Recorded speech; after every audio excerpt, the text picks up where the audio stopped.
창세기 37장 3절에서 11절 말씀. 요셉은 노년에 얻은 아들이므로 이스라엘이 여러 아들들보다 그를 더 사랑하므로 그를 위하여 채색 옷을 지었더니 그의 형들이 아버지가 형들보다 그를 더 사랑함을 보고 그를 미워하여 그에게 편안하게 말할 수 없었더라. 요셉이 꿈을 꾸고 자기 형들에게 말하매 그들이 그를 더욱 미워하였더라.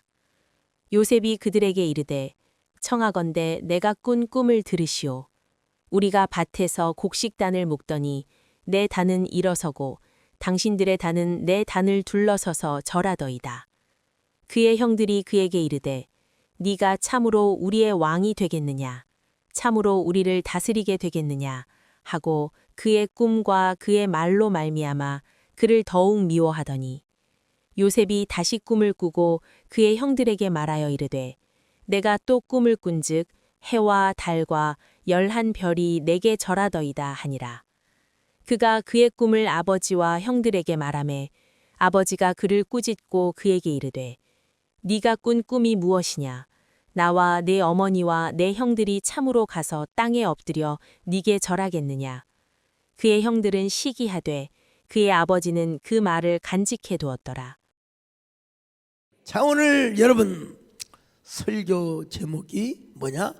콩나물이 되지 말고 콩나무가 되라는 것입니다. 여러분, 우리 교인들이라면 이 낯선 언어가 아니에요. 제가 여러 번 얘기했거든요. 이 정채봉 시인이 쓴 콩신의 자녀 교육. 여러분 제가 언급을 해서, 근데 이걸 또 모를까 싶어서 저희 집사람을 비롯해서 이 문자를 이미 설교 다 준비해놨는데 이거 다 준비해놨습니다. 여러분, 길을 밀치면 다리가 된다, 길이 된다도 여러분, 옛날 다 미리 다 준비해 놓은 거예요, 여러분. 자, 광야로 내보낸 자식은 콩나무가 되었고 온실로 들여보낸 자식은 콩나물이 되었고. 야, 이 참 명문장입니다, 여러분. 오늘 본문에 소개되는 요셉이가 그러했습니다. 요셉은 하마터면 콩나물로 살다가 콩나물로 죽을 뻔하였습니다. 왜냐하면 그는 어릴 때부터 온실 속에서 아버지의 과잉 보호와 편애적인 사랑을 받고 자랐거든요. 여러분, 옛날 글쎄요, 정원사님 콩나물 옛날에 키워보셨습니까? 그래요. 우리 다 콩나물은 시루에다가 여러분요 재를 다 깔고 콩을 이렇게 뿌립니다. 그리고 또 재를 깔고 콩을 뿌리고, 그리고 그게 뭐래요? 물을 줍니다. 물을 줘요. 그러면 콩나물이 샤 그냥 노란 콩나물이 여러분 길게 쑥쑥.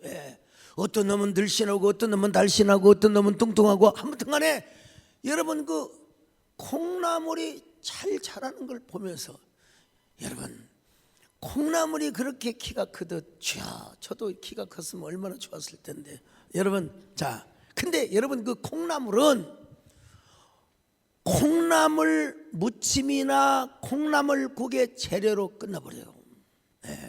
콩나물은 재료로 끝나버리고 맙니다. 근데 여러분 콩나무는 여러분 그렇지 않습니다. 계속해서 열매를 제공해 줍니다. 더구나 제가 말하고 싶어하는 조그마한 콩나무가 아니라 슈퍼 콩나무, 슈퍼 빈트리. 이 슈퍼 빈트리라고 하는 이 콩나무는 계속해서 요한계시록의 22장에 생명나무가 사시사철 열매를 맺듯이 제가 지금 추구하고 제가 지금 그리는 이 설교의 상은 뭐냐? 바로 슈퍼 빈트리. 이게 거대한 초월적 콩나무를 의미하는 것입니다. 올 한 해 주여 은혜를 주셔서 여러분들이 이런 슈퍼 빈트리가 되게 하여 주시옵소서. 위대한 초월적 콩나무가 되게 하여 주시옵소서. 하나님의 은혜와 축복을 전달하고 소통하며 언제나 여러분을 통하여 하나님의 은혜가 흘러가는 역사가 있기를 바랍니다. 너는 담장 너머로 뻗은 가지에 푸른 열매처럼 하나님의 귀한 축복이 살고 가득히 넘쳐날 거야. 너는 어떤 시련이 와도 이겨내 강한 팔이 있어. 전능하신 하나님께서 너 언제나 함께 하시니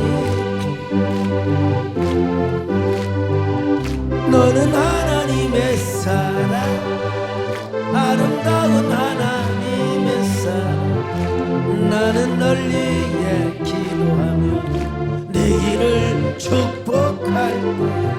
너는 하나님의 선물, 사랑스러운 하나님의 열매, 주의 품에 꽃 피운 나무가 되어줘.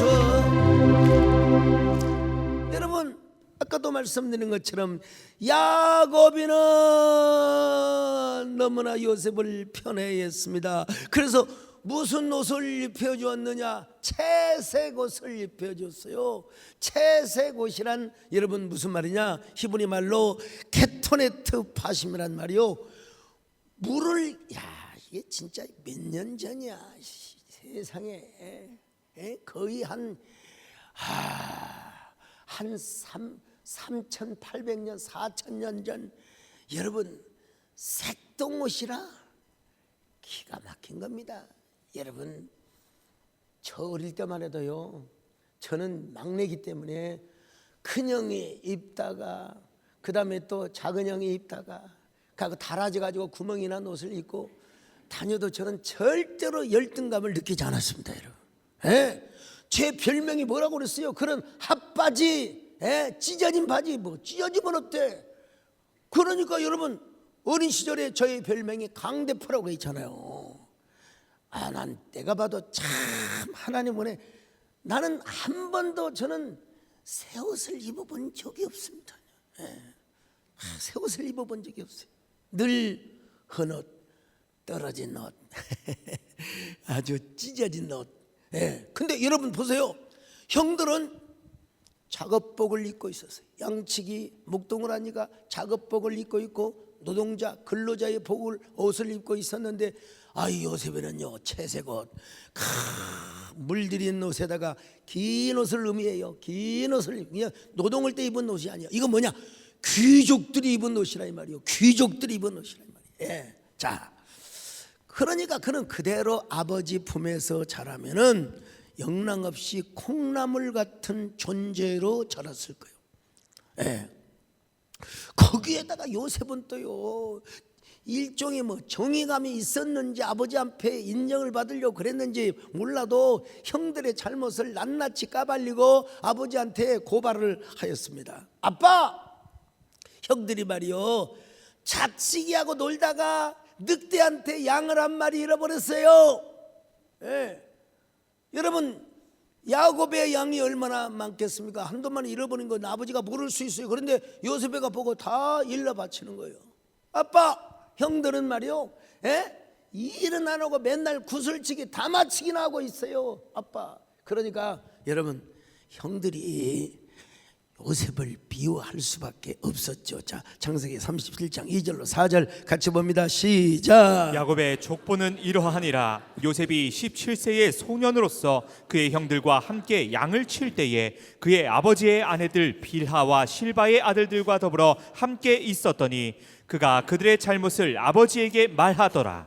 요셉은 노년에 얻은 아드님으로 이스라엘이 여러 아들들보다 그를 더 사랑함으로 그를 위하여 채색옷을 지었더니 그의 형들이 아버지가 형들보다 그를 더 사랑함을 보고 그를 미워하여 그에게 편안하게 말할 수 없었더라. 사람은요, 인정받지 못하고 사랑을 받지 못하면 여러분요, 비교의식이 생기고요, 열등감이 생기고 분노, 여러 가지 여러분 마음속에 그냥 안 좋은 이런 마음이 와요. 그리고 증오하는 마음이 생겨. 내가 받아야 할 사랑을 네가 왜 받냐 이 새끼야. 에? 거기에다가 요셉은 뭐냐면은 막 꿈 이야기라는 거예요. 꿈을 꿨으면 그걸 잘 조절하고 하나님께서 나를 쓰시겠지 해야 되는데, 이게 요셉이가 그냥 하늘 무서운 줄을 몰라. 형들 무서운 줄을 모르고, 아빠 나는 이런 꿈을 꾸었어요.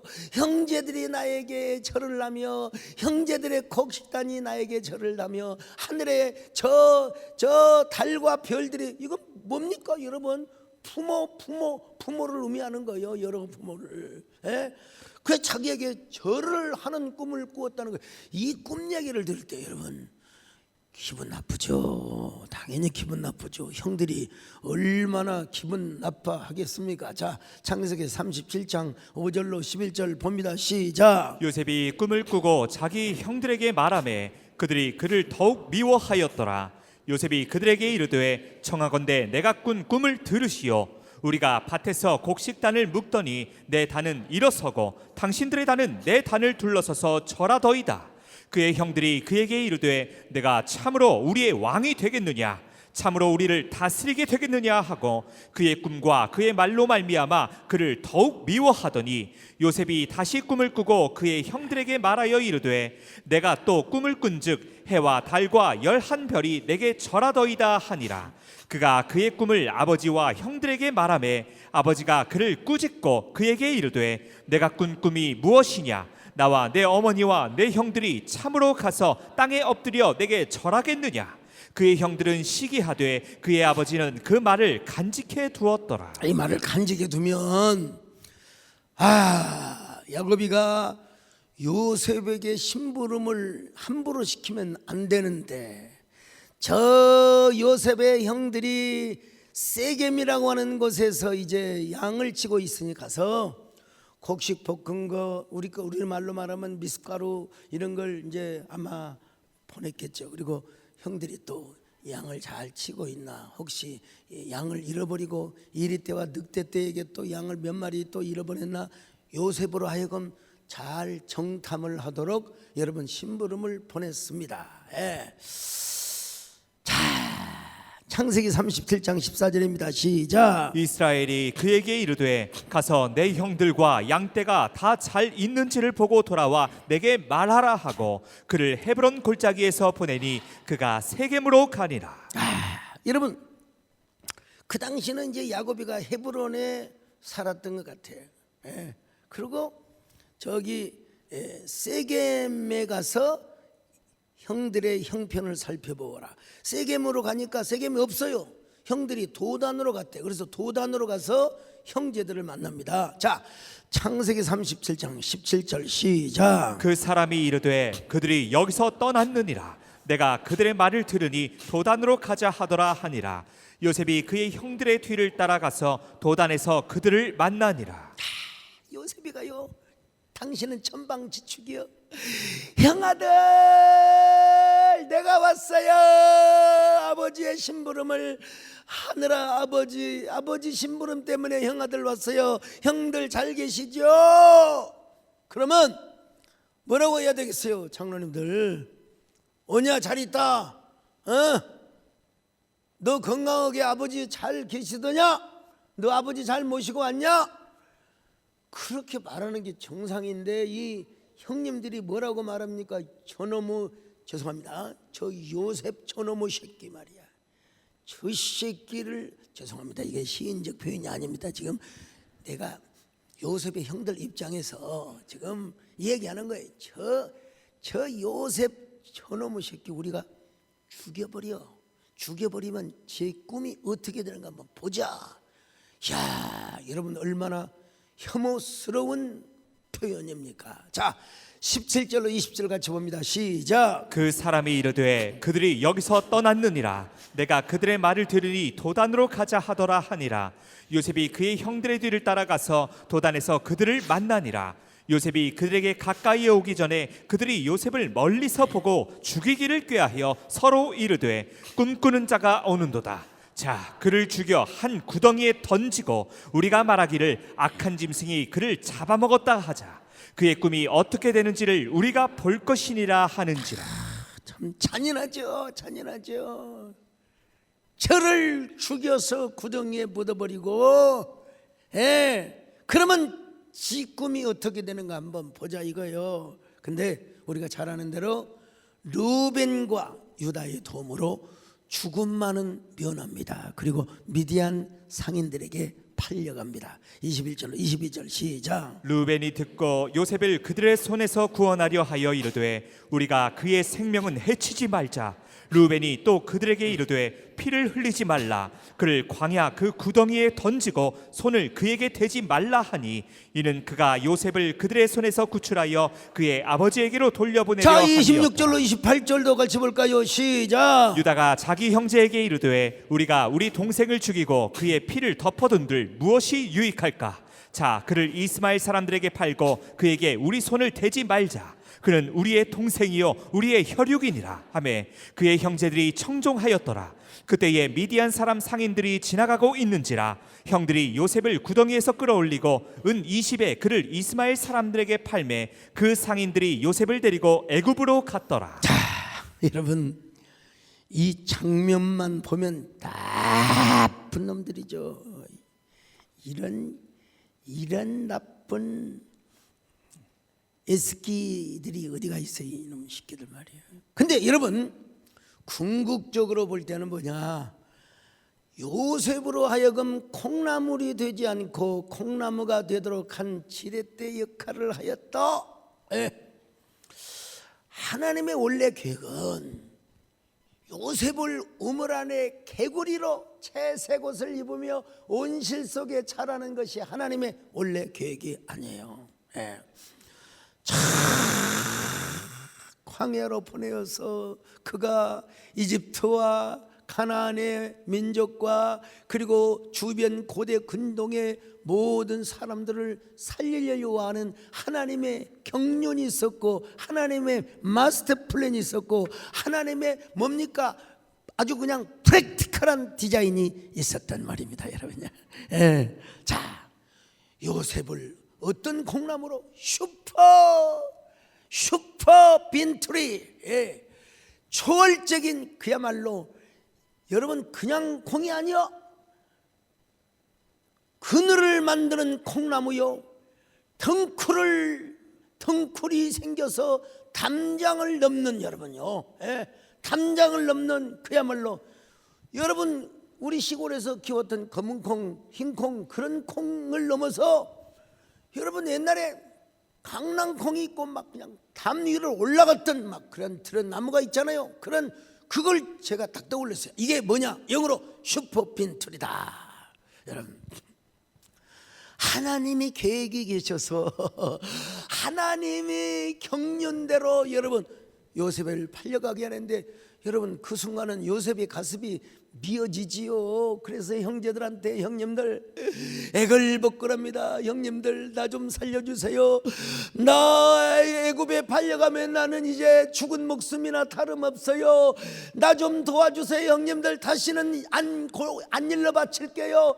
다시는 내가 형님들의 잘못을 허물을 내가 아버지한테 안 일러 바칠게요. 제발 살려주세요. 자, 창세기 42장 21절로 22절 옛날 일을 회고하는 겁니다. 같이 읽습니다. 시작. 그들이 서로 말하되 우리가 아우의 일로 말미암아 범죄하였도다. 그가 우리에게 애걸할 때에 그 마음의 괴로움을 보고도 듣지 아니하였으므로 이 괴로움이 우리에게 임하도다.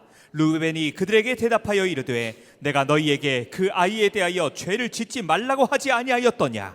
그래도 너희가 듣지 아니하였느니라. 그러므로 그의 핏값을 치르게 되었도다 하니. 그러니까 여러분 지금 요셉이가 베냐민을 데려오라고 하니까 자기들끼리 수군거려요. 여러분 지금 그 이스라엘 야곱의 자녀들이요 다 히브리 말을 하고 있는데도 지금 여러분 자기 동생이 국무총리인지 모르고 막 수군거리고 요셉이 막 다 듣고 있었다 이 말이죠.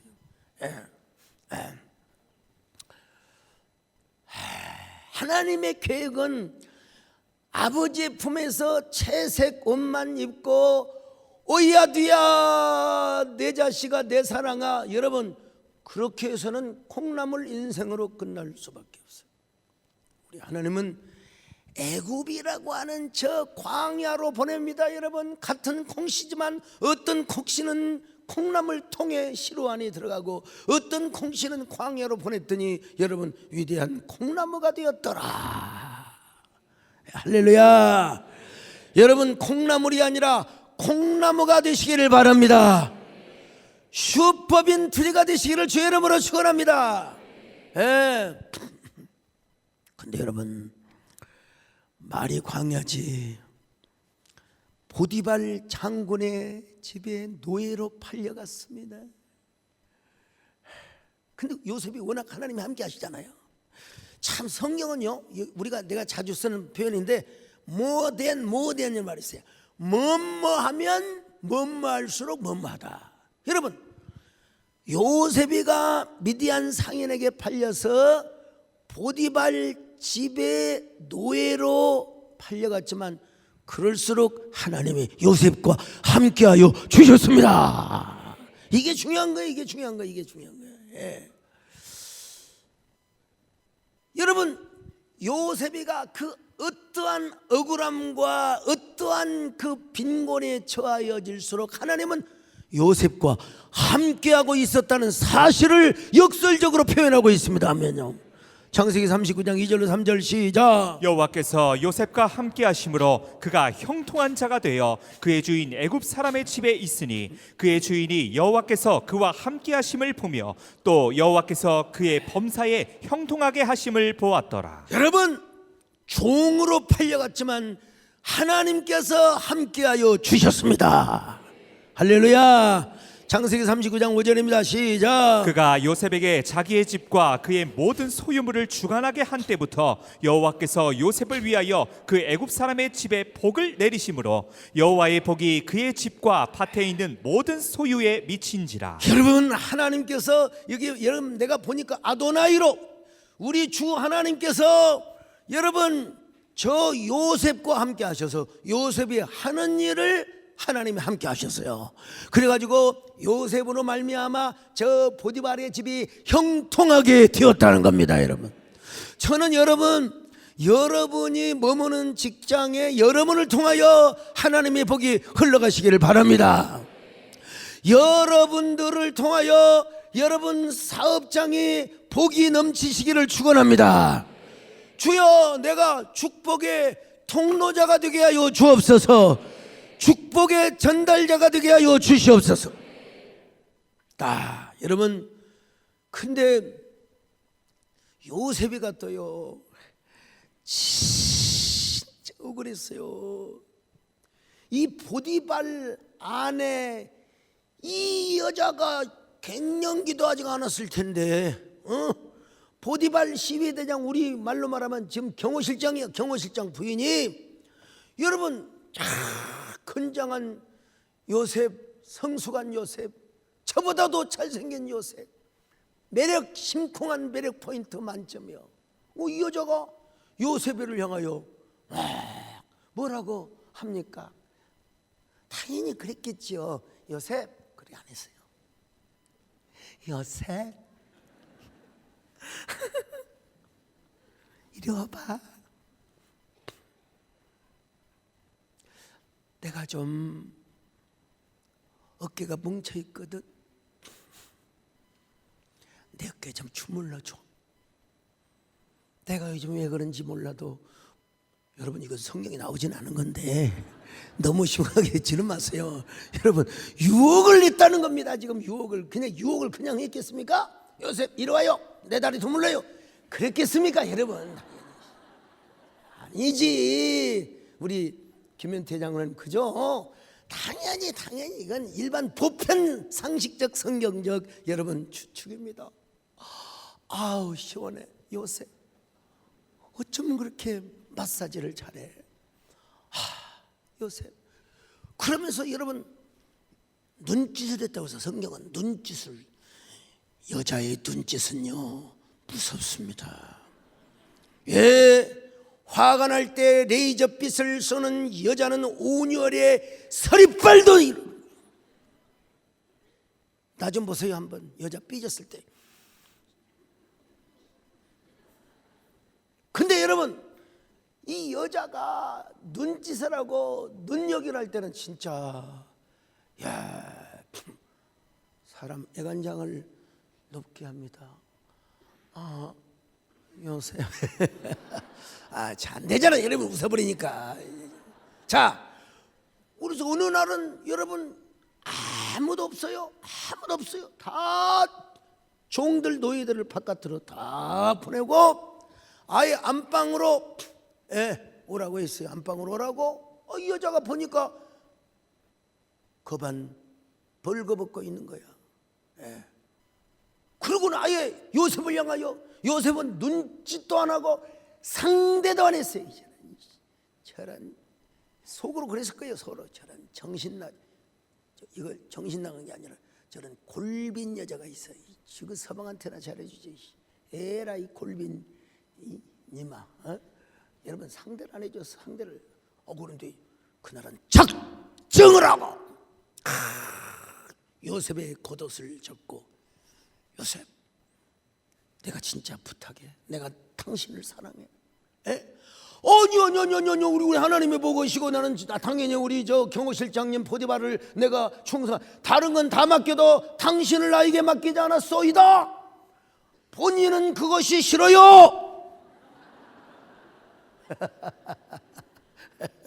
그런데 겉옷을 강제로 벗겨요. 겉옷을. 여러분 그때는 도망가야지요. 아우 사모님 이러시면 안 되는데, 아버지 이러시면 안 되는데. 이때는 우리 홍영기 목사님 말 맞다나 여호와여 이름을 아무리 부르도 상관없어요 그냥. 그때는 빨리 도망을 가야 돼요. 도망을 가야 돼. 거기서 있다가 여러분 나도 모르게 주여 뭐라고 그래요? 주의 뜻이 어디 있나이까. 도망가야 돼. 도망을 갔더니 저녁에 남편이 퇴근을 하니까 막 이 여자가 애증 아세요? 보복성 감정을 표출하는데, 저 당신이 노예로 사왔던 저 요셉이가 세상에 나를 강간하려고 했어요. 보세요. 내가 몸부림치지 않았으면 내가 성폭행을 당했을 거예요. 이 겉옷을 보여주면서. 여러분 물증이 있어요. 법은 증거주의에 의해서. 요셉이가 아무리 아니라고 해봤자 뭐 하겠어요. 그래서 어디 갔어요? 감방에 갔어요. 감방에 교도소에 갔습니다. 교도소에. 자, 그런데 여러분 교도소에 갔지만 하나님은 그와 더 함께 하셨다 말이야. 여러분 하나님이 함께 하셨다는 거예요. 여러분 평생에 교도소 가는 일이 없기를 바랍니다만은 여러분 정말 하나님과 동행하시기를 주의 이름으로 축원합니다. 창세기 39장 21절 같이 봅니다. 시작. 여호와께서 요셉과 함께 하시고 그에게 인자를 더하사 간수장에게 은혜를 받게 하시며. 자, 창세기 39장 23절 또 봅니다. 시작. 간수장은 그의 손에 맡긴 것을 무엇이든지 살펴보지 아니하였으니 이는 여호와께서 요셉과 함께 하심이라. 여호와께서 그를 범사에 형통하게 하셨더라. 세상에 감옥에 갔는데 간수장 교도소 서장이 여러분 잔일이 얼마나 많겠어요. 감옥에 가면 그냥 두지 않고 다 그냥 꽃밭도 가꾸고 또 일도 하고 또 뭣도 만들고 다 인력 놀지 않게 다 요즘 그러거든요. 근데 그걸 누구에게 맡겼느냐? 요셉에게 맡긴 거예요. 요셉에게. 이 모든 잡일 여러 가지 이 그 세부적인 일들을 행정 처리를 하고 말이죠. 근데 요셉은 하나님이 함께 하셔서 요셉이 하는 것마다 형통하게 하신 걸 누가 봤어요? 간수장이 본 거예요, 여러분요. 야, 저 요셉이 하나님과 함께 하시는구나. 하나님과 함께 하시는. 여러분, 형제들은 요셉의 채색 옷을 벗기고 그를 노예로 팔았지만 그때부터 하나님께서 우리 하나님께서 아버지 하나님께서 요셉과 더 함께 하여 주셨다는 것입니다, 여러분. 예. 콩나물이 아니라 콩나무로 여러분 자라도록 하기 위하여 하나님은 그를 시련의 광야로 보내셨다는 것입니다. 형제들은 요셉의 채색 옷에 피를 묻혔지만 하나님은 오히려 요셉과 함께하여 주셨다는 것입니다. 요셉이 보디발의 집에 노예로 팔려갔지만 그때에도 하나님은 요셉과 함께 하셨습니다. 여러분, 보디발의 아내를 통간하려고 하는 거짓 누명을 쓰고 여러분 교도소에 갔지만 하나님이 오히려 그와 함께 하셨다는 걸 여러분 간수장이 보고 알았다는 것입니다. 여러분, 술 맡은 관원장은 여러분 감옥에 잠시 와 있었는데 요셉이가 꿈을 해몽해주고 예언을 해줬어요. 당신은 무죄 이미 확정이 되어서 다시 왕 앞에 설 것이오. 왕 앞에 서면 폐하께 나의 억울함을 좀 간청해 주시오. 나는 무지한 사람입니다. 나는 깨끗한 사람입니다. 여러분, 당연히 술 관원장이 약속을 하고 호언장담하라고 갔겠죠. 그런데 세상에 망각의 천재 궁궐에 들어가서 왕에게 신임을 받고 총애를 받으니까 세상에 까마득히 잊고 있었어요. 그러나 우리 하나님은요, 술 관원장이 까먹었지만 하나님께서 술 관원장을 하여금 요셉을 생각나도록 하는 한 사건을 꾸리기 시작합니다. 그게 바로 바로왕의 꿈이었습니다. 바로왕의 꿈이 7년 동안은 풍성한 소가 살이 쪄서 불을 떴지만은 나중에 7년은 소들이 말라 삐뚤어져 병들어 죽어가고 있는 꿈을 꾼 겁니다, 여러분. 예. 자, 그래서 여러분 이 바로왕의 이 꿈을 모든 바로의 주수라는 사람들, 역수라는 사람들, 또 뭡니까 뭐 점치는 사람들, 술객들 다 불러다가 해몽을 하라고 해서 뭐 못했어요. 그때 여러분 술 관원장에게 바로 뭐가 떠오르냐? 미스터 요셉, 요셉이가 떠오르게 되는 거예요, 여러분요. 그래서 폐하에게 아이고 이 죽일 죄인을 용서하소서. 제가 이만저만에 그 정치 감옥에 갇혀 있는 동안에 꿈 해몽한 기가 막히게 자라는 그 청년을 제가 보았습니다. 그 요셉이라는 미스터 요셉을 초청하여 왕께서 꿈 얘기를 하시면은 밝히 해몽을 해 주실 것이옵니다. 여러분, 그래가지고 하루아침에 이런 일은 여러분 우리나라의 행정 절차로는 불가능합니다. 청문회 해야 되고 뭐 여러 가지. 여러분 그때는요 그런 게 없었어요. 애굽에 새로운 왕조가 나타나서 새로운 권력이 잡고 있었던 때입니다, 여러분요.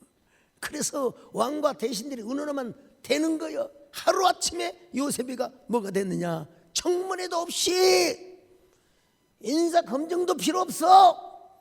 대신들이 만장일치로 동의를 해주는 거예요.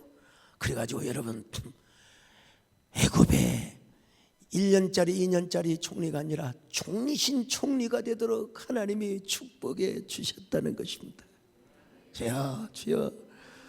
주여 오늘 우리가 요셉처럼 위대한 슈퍼빈트리가 되게 하여 주옵소서. 주여 우리를 통하여 사람들이 먹고 살고 하나님의 양식과 하나님의 은혜가 언제나 전달되게 하여 주시옵소서. 우리 여러분 지금까지 생각해보면 하나님의 은혜가 아닙니까, 여러분? 내 평생 살아온 길 뒤돌아보니 짧은 내 인생길 오직 주의 은혜라 내 평생 살아온 길 주의 은혜라 주의 은혜라 다름이 없는 사랑 달려갈 길 모두 마치 뒤돌아보니 나는 공로전혀 오직 주의. 그래서 먼 훗날 요셉애가 형님들에게 이렇게 고백합니다. 형님들이 나를 이곳에 판 것이 아닙니다. 하나님께서 형님들보다 먼저 나를 이곳에 보내신 것입니다. 내 가족을 살리기 위하여, 우리의 동족을 살리기 위하여, 아니 우리의 조부이신 아브라함의 꿈을 이루기 위하여 하나님이 저를 이곳에 먼저 보내신 것입니다. 창세기 45장 4절 5절입니다. 시작. 요셉이 형들에게 이르되 내게로 가까이 오소서. 그들이 가까이 가니 이르되 나는 당신들의 아우 요셉이니 당신들이 애굽의 판자라. 당신들이 나를 이곳에 팔았다고 해서 근심하지 마소서. 한탄하지 마소서. 하나님이 생명을 구원하시려고 나를 당신들보다 먼저 보내셨나이다. 여러분 여기서 지금 이 요셉이가 지금 감정이 폭발하여 눈물이 한강처럼 흐르고 있었습니다. 여러분요, 이 그 문맥을 보면요, 그러니까 형님들이 나를 이곳에 팔았다고 한탄하지 마세요. 근심하지 마세요. 하나님이 생명을 구원하시려고 우리의 조부 저 아브람과 이삭의 그리고 아버지의 언약을 위하여 나를 하나님이 이곳에 보내셨습니다. 형님들 근심하지 마세요. 좀 전달이 됩니까? 네. 형님들 근심하지 마세요. 그렇게 할 수도 있어요. 근데 요셉은 지금 감정이 폭받쳐 오르고 있어요. 폭받쳐 오르고 있어요. 근데 여러분,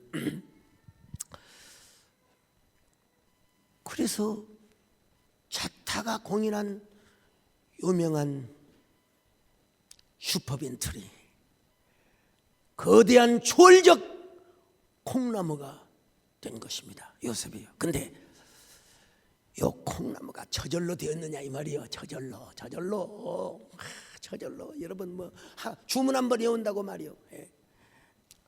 매 순간 요셉은 하나님께 기도했습니다.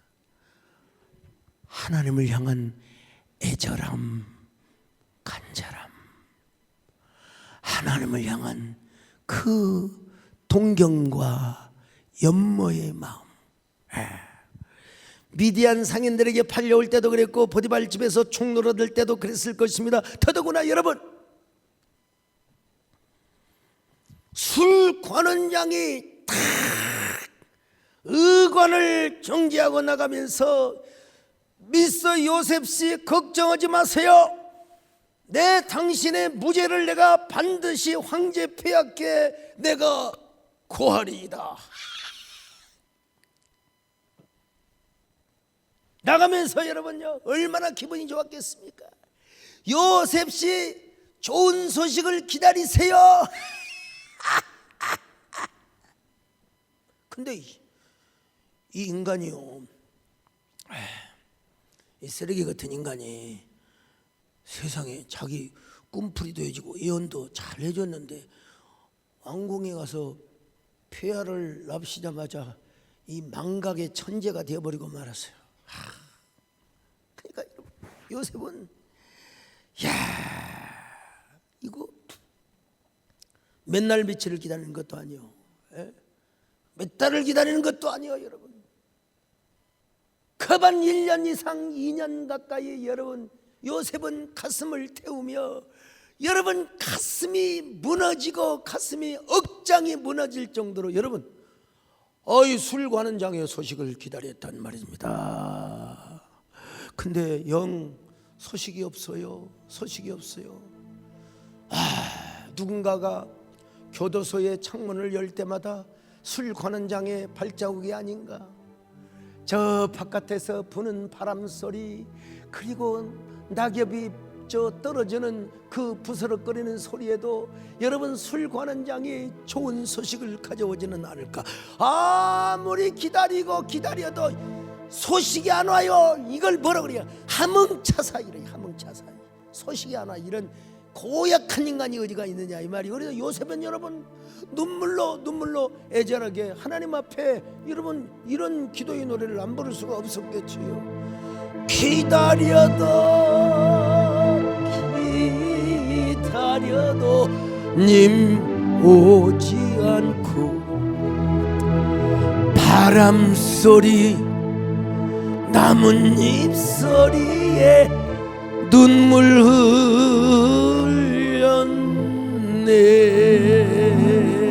흘렸네. 그래서 요셉은 애간장이 억장이 무너지도록 간장이 타도록 누군가의 발자국 소리가 나면 미스터 요셉 기뻐하시오. 내가 가서 황제를 아련하여 폐하께 당신의 사정 이야기를 했더니 폐하께서 당신을 꿈 해몽 특별 비서관으로 임명을 한다 하셨소. 요셉씨 기뻐하시오. 어서 빨리 의복을 차려입고 황제 폐하를 아련하러 갑시다.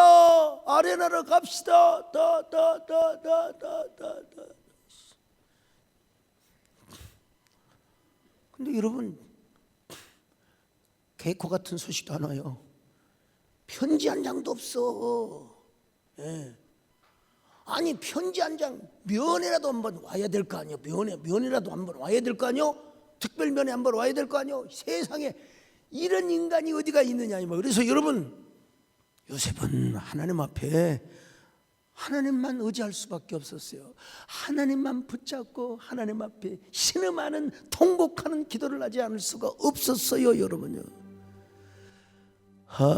하나님의 사랑을 사모하는 하나님의 평안을 사모하는 자 너의 모든 것 창조하신 우리 주님 너를 얼마나 사랑하니 하나님께 찬양과 경배하는 하나님의 선하심을 닮아가는 자 너의 모든 것 창조하신 우리 주님이 너를 자녀 삼으셨네.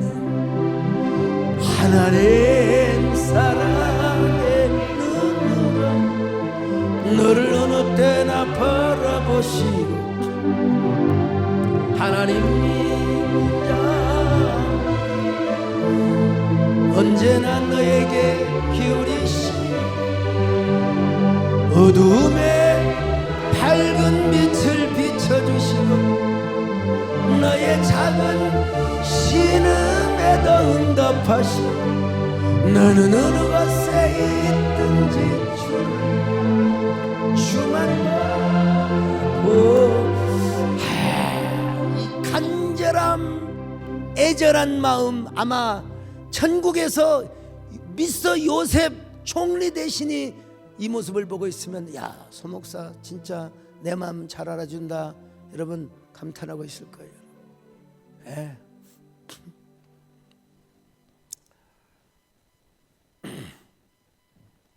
미국에서 살고 있는 소중한 딸로부터 아버지에게 연락이 왔습니다.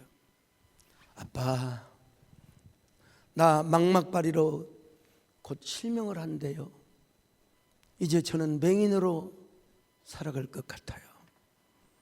아버지는 갑작스럽게 걸려온 국제전화 한 통을 바꿔서 벼랑 끝에서 날개를 펴고 한 마리 새처럼 뛰어날았습니다.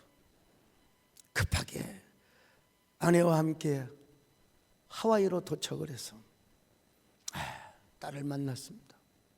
아버지는 무신론자였습니다. 그 지독한 지성, 자기만의 그 엘리트 의식, 자기보다 글 잘 쓰고 똑똑한 사람이 없다고 여겼던 그 무신론자가 여러분 딸이 실명을 할 위기에 놓이자 하나님을 부르기 시작한 거예요. 오 하나님, 사랑하는 내 딸이 다시는 내 얼굴을 볼 수 없게 되는 것입니까? 참 기도도 문학적이에요.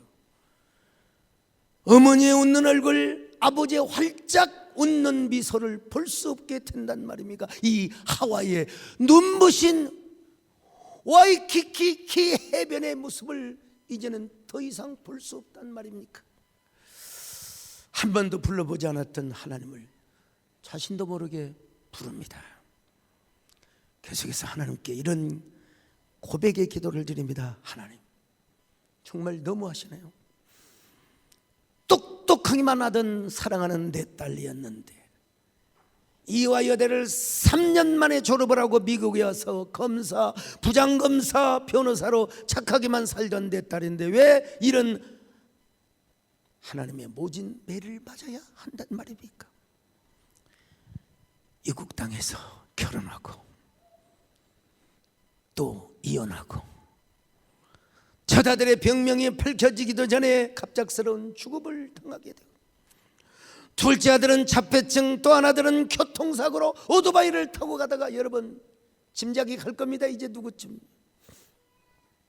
그런데 사랑하는 딸의 갑상선 암이 채 치료되기도 전에 위암말기 환자라는 진단을 어떻게 받아야 한단 말입니까? 그리고 그것도 시력을 잃은 모진 하나님의 채찍을 왜 내 딸이 받아야 한단 말이에요?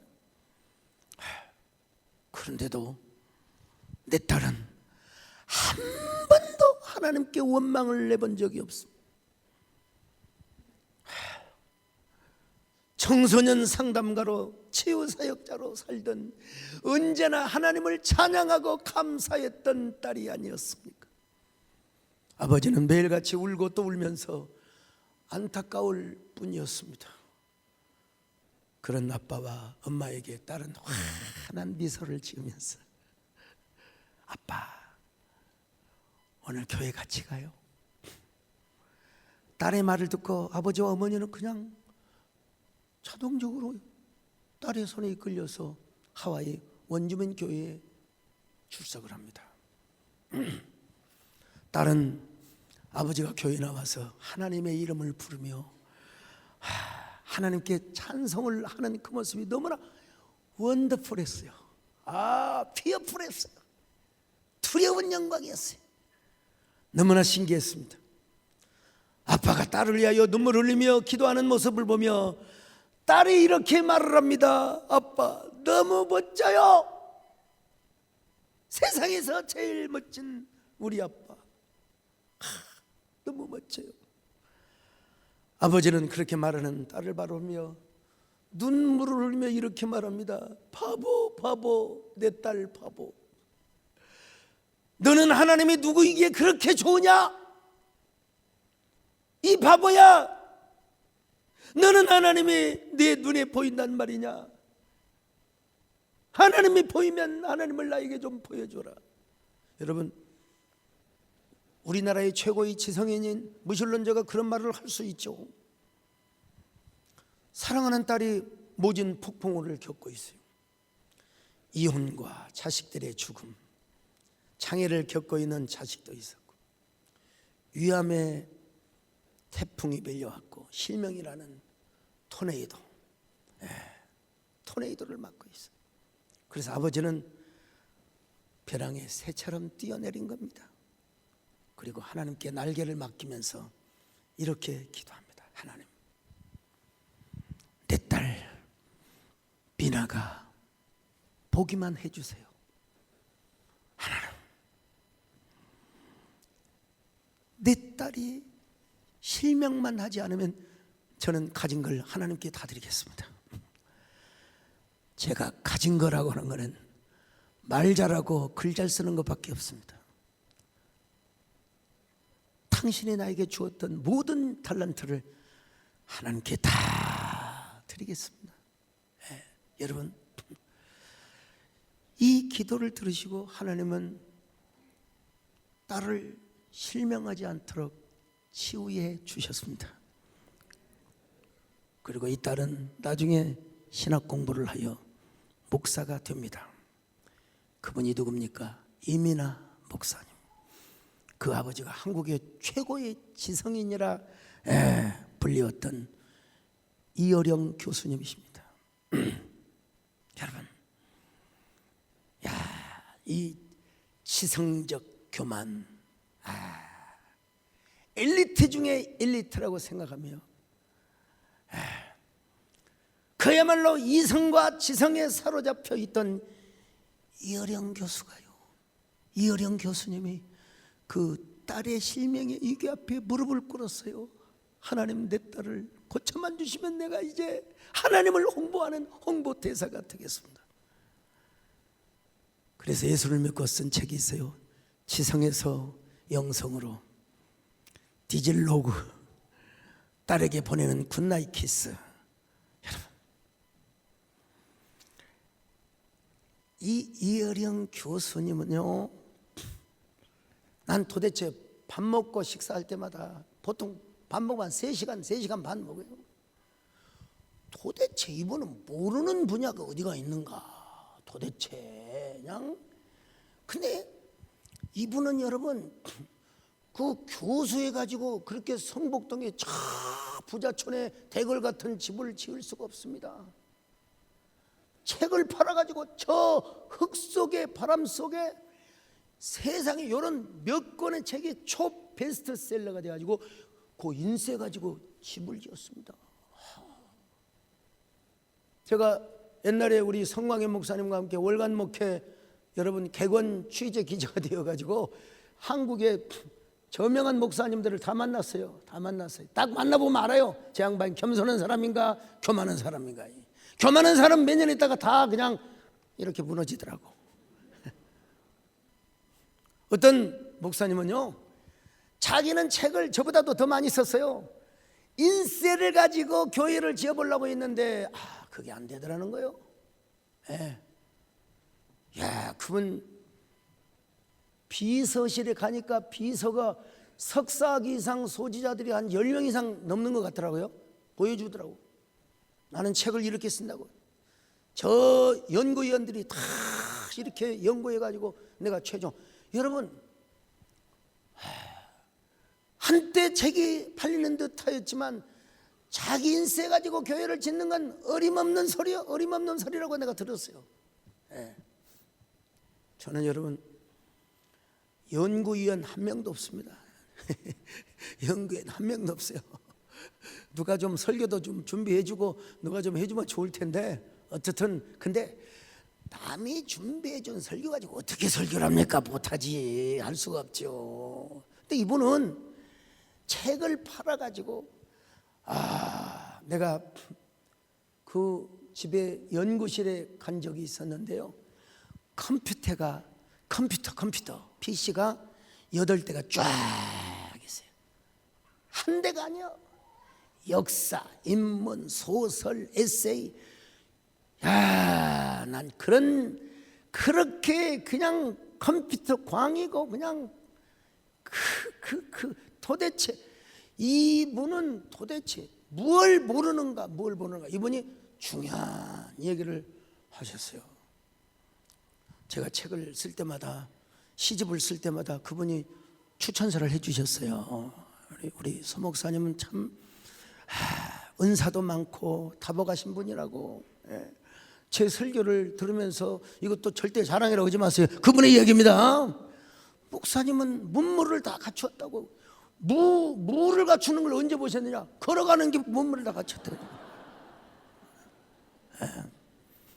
저는요, 이분처럼 현란한 현학적 수사적 기교의 글을 쓰는 사람 아직은 제가 물론 뭐 김영석 교수님도 그분은 철학자이죠. 이분은 문학인으로서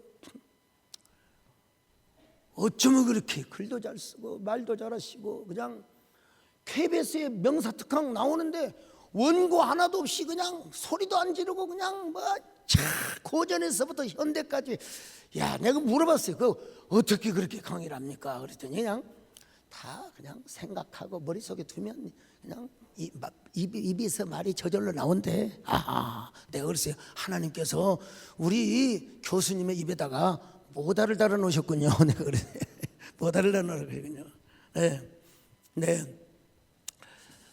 이분이 저에게 무슨 말을 이야기해 주고 가셨느냐 하면은, 목사님, 사람은요 무엇을 알고 또 어떤 스펙을 가졌느냐, 그거는 유효기간이 1년도 안 됩니다. 다 소용없습니다. 정말 중요한 게 뭐냐, 태도입니다. 태도. 저에게 그런 말씀을 해주셨어요. 태도. 상대방을 존중히 여기는 태도. 내 말을 하기 전에 상대방의 말을 들을 수 있는 태도. 근데 그분도 정작 그런 말을 하셔놓고 만나면 자기 말을 많이 하세요. 하여간 틈을 안 줘요. 저 뭔 말 하나 질문하면 또 이야기. 그래, 우리 김종혜 교수님도 문학평론가잖아요. 이어령 교수님 이후에 거의 최고의 평론가인데, 교수님, 이어령 교수님과 대화할 때 누가 말을 많이 해요? 아유, 우리는 말도 못합니다. 그냥 자기가 처음부터 끝까지 다, 우리는 받아쓰기냐. 그 정도로 여러분 정말 해박하신 분인데, 그분이 뭐라고 했냐? 태도래요. 태도. 오늘 여러분 저를 째려보고 있는 분들 스마일 하시기를 바랍니다. 태도요. 요셉이겠습니까? 요셉은 저 이집트라는 광야에서, 보디바르의 지배라는 광야에서, 감옥이라는 광야에서 얼마나 하나님 앞에 태도, 하나님 앞에 이 범죄를 한 번도 불평불만하지 않고, 우리도 하나님께서 우리를 광야길로 인도하실 때가 있습니다. 이때 우리가 가져야 할 게 뭐냐? 간절함이면 됩니다. 애절함이 답이다. 내가 여러분 보니까 윤태익 교수가 간절함이 답이다, 여러분 이 책을 썼더라고요. 어느 날 거기 보면은 여우가 토끼를 쫓고 있습니다. 그런데 힘도 세고 속도도 빨랐던 여우는 토끼를 잡을 수가 없었습니다. 왜 그러냐? 여우는 한 끼 식사를 위해서 뛰었지만 토끼는 살다 죽느냐, 서바이벌, 생존하기 위하여 전력 질주를 하였던 것입니다. 그래서 여우가 지쳐서 여러분 토끼를 놓쳐버렸어요. 저자는 인생에서 승리하려면 3가지 실이 있다는 거예요. 첫째는 진실, 두 번째는 성실, 세 번째는 절실, 세실, 삼실. 끝내야 되는데, 여러분 이 베토벤은 27 청력을 잃기 시작합니다.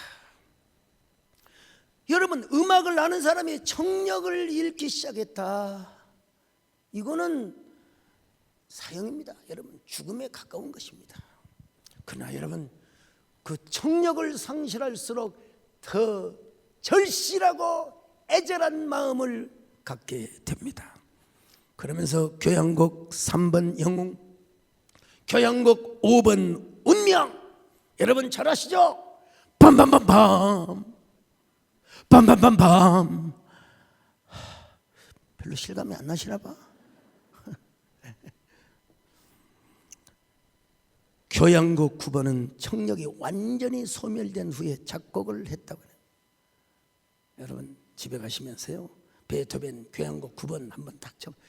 완전히 청력을 상실한 상태에서 그 노래를 작곡을 해요. 무엇 때문에? 바로 절실함 때문에. 여러분, 하나님께서는 서울의 수많은 대학교, 서울의 수많은 신학대학교도 있는데도 저를 하나님이 어디로 보내셨어요? 광주로 보내셨어요. 광주. 그리고 거기서 또 요 백암리라고 하는 광야로 하나님이 저를 보내셨습니다. 여러분, 그 기간에 저는 절실함이 무엇인가를 누구보다도 많이 깨달았던 사람입니다. 우리 정권사님 어제 아이고 피곤도 하는가 이 사람아. 저 진짜 오후에는 쭉 기도해 주거든요. 기도해 준 사람 오는 사람들요. 좀 그렇게 설교를 잘한가. 절대 잘한 거로 듣지 말고 우리 정권사님 말입니다. 내가 응답을 받았단 말이지. 내가 옛날에 내가 우리 서목사가 그렇게 아주 잘할 걸 하나님 앞에 응답을 받았어. 그 응답대로는 응답대로. 여러분, 장재열 님이 쓴 리커넥트라는 책에 나오는데 참 희한한 여러분, 내가 이 주보에도 글을 미리 써놨는데요. 고립이라고 하는 단어가 있어요. 고립. 여러분, 우리가요 외로울 고립을 잘하면 높을 고립이 이루어질 수 있다는 것입니다. 이거 깨달으지만 아멘합니다. 외로울 거가 높을 거가 되기 위해서 여러분 높을 거를 여러분 차지하려면 어떻게 해야 되느냐? honorable standing 위에 여러분들이 서려면 어떻게 되느냐? 여러분 외로울 고를 통과할 수 있다는 사실이요. 그런데 그 외로울 고가 나중에는 뭐가 되느냐? 높을 고가 될 수가 있다 이 말이요. 더 honorable standing. 여러분 모두 이런 honorable standing의 소유자가 되시기를 주의 이름으로 축원합니다. 근데 여러분 여기서 착각하면 절대로 안 됩니다. 하나님이 광야로 보내지도 않았는데 자기 혼자 광야로 간다. 그건 안 돼요. 뭐 젊을 때는 고생을 사서라도 한다고 여러분 그럴 필요 없어요. 하나님이 보낼 때만 여러분 가시기를 바랍니다. 요시야 왕이 왜 애굽 전투에 참가할 필요가 없어요. 하나님 앞에 기도하고 가만히나 있지. 왜 말이요 저 갈그미스 전투에 참여해가지고 이 세상에 죽느냔 말이요. 여러분 하나님이 광야로 보내실 때만 가세요.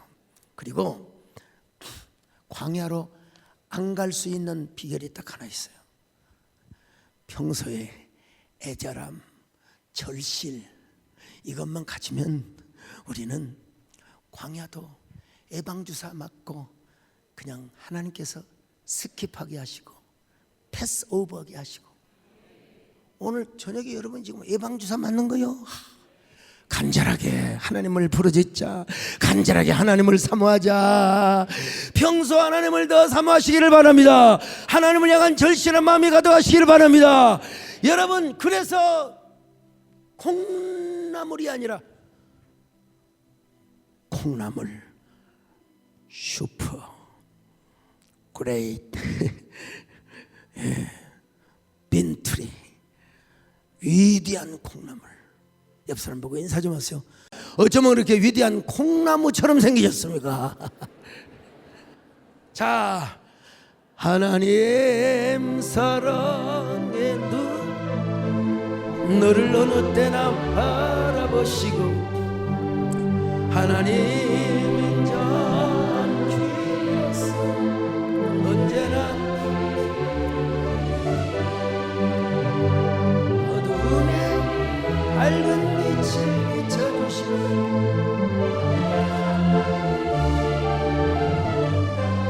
나는 어느 때나 주만 봐. 주여 요셉처럼 간절함을 갖게 하여 주옵소서. 콩나물이 아니라 위대한 콩나무가 되게 하여 주시옵소서. 주여 부르고 기도하시다가 돌아가십니다. 주여.